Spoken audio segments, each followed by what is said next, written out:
everyone. This is a video overview of tailoring this corset from something that was not quite fitting very well into something that I love. That's what you see here. So starting off, it was just not fitting. It was too big. As you can see, even if I had tightened it all the way, even closing it, it wouldn't have fit the way that it was supposed to. So I'm going to start by taking out two of these panels, and I think I want to do this one because you can see that some of these other ones are really shaped different to allow that flexibility in the corset. This is one of the straightest ones that doesn't involve redoing the hardware, so the grommets and the attachments.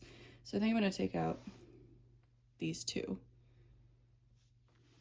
The sleeve is sewn in here, so I'm going to have to take out this whole seam here, remove the sleeve from this panel, take out this panel entirely, and then re-stitch this seam to here, and then put this sleeve back on wherever it ends up fitting.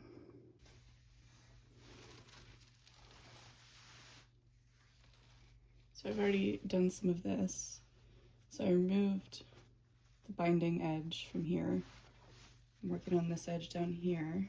There's a lot of layers of stitching, so I gotta be kind of careful about which ones I pull out and how far I go.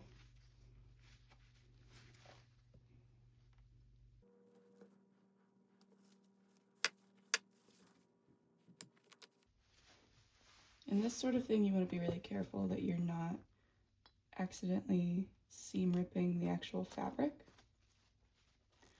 That's where it gets frustrating if you're impatient like me.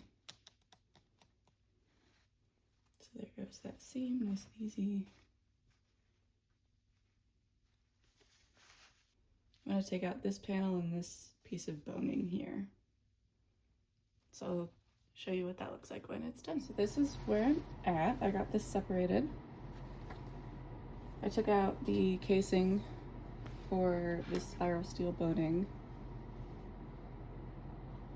So here's that. And I think next I need to remove this panel fully, so I'm going to take it out of this seam next. My machine out,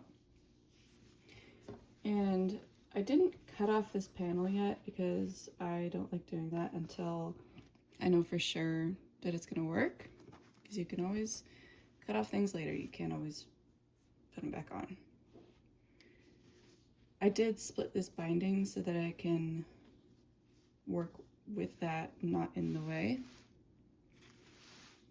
but I just stitched down this, so it's going to give it a little bit of extra bulk, but I think what I want to do now is stitch down on top and see where that gets me. So I'm going to do that. All right, after a brief hiatus, I am back. It's been a couple days, but I did end up sewing down both sides of this seam here. So you can see the difference in thread just a little bit, but it's not going to be super noticeable when I'm wearing it. So I'm going to do everything that I just did on that side, I'm going to do on this side, and I'll come back and show you when I'm done. Alright, so I have finished this side, and they look pretty dang close. So I'm going to go try it on, and I'll show you how it looks. So it worked, first of all. You saw how bad it fit at the beginning. And now look at it. So the tailored pieces are back here. So you can kind of see them, but only if you know what you're looking for. And the sleeves ended up working out just fine. Well, I don't know if I can call these sleeves, but sleeve pieces. And the back still has some room to let the laces shine, which is nice, and to let the lace actually tighten instead of just existing.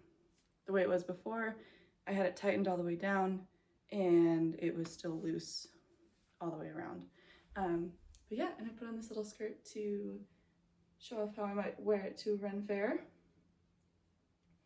So yeah, I am thrilled with how it came out.